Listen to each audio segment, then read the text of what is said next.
আমরা এই গুম পরিবার থেকে আমরা একটাই চাওয়া এখন বর্তমানে, যেহেতু 11 বছর হয়ে গেছে, আমরা তো ধরে নিয়েছি যে আমার ভাই নেই। তো আমরা এখন আমাদের সমস্ত গুম পরিবার হত্যা সমস্ত পরিবার থেকে আমরা ফ্যাসিস্ট হাসিনার সুষ্ঠু বিচার চাই। আরেকটা হচ্ছে আমাদের বাইরের আসলে শেষ পরিণতি কী হয়েছে আমরা সেটা জানতে চাই। এই সরকারের কাছে আমাদের এই একটাই চাওয়া।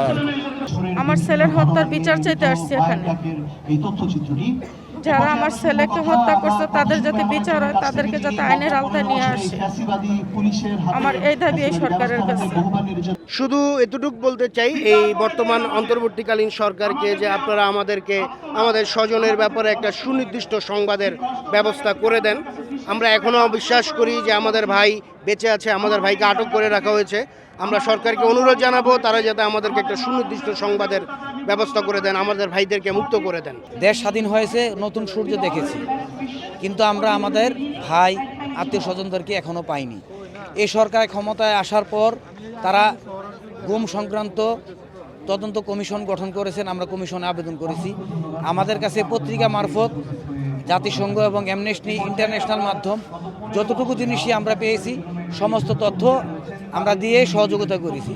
আমার হাজবেন্ড মোহাম্মদ আব্দুল মুজিব বিএনপি স্বেচ্ছাসেবক দলে ছিল। 2014 সালে মার্চের 9 তারিখে ওনাকে গুম করে ফেলে।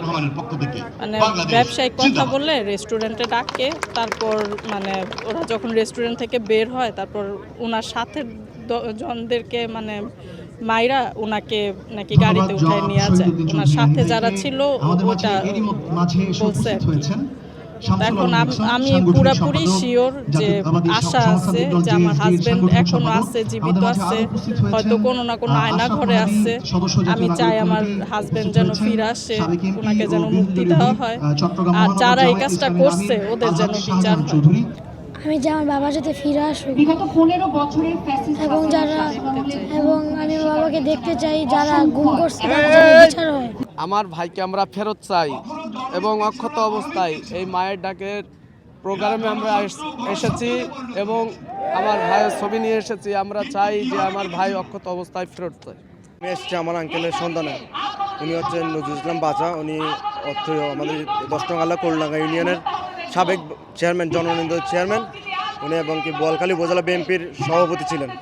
ওনাকে ঢাকা চৌরাস্তা মোড় থেকে সাদা পোশাকধারী আইনশৃঙ্খলা বাহিনী পরিচয় দিয়ে গুম করা হয়েছে এবং ওনাকে গুমের সাথে যারা জড়িত প্রত্যেকের আমরা শাস্তি দাবি জানাচ্ছি।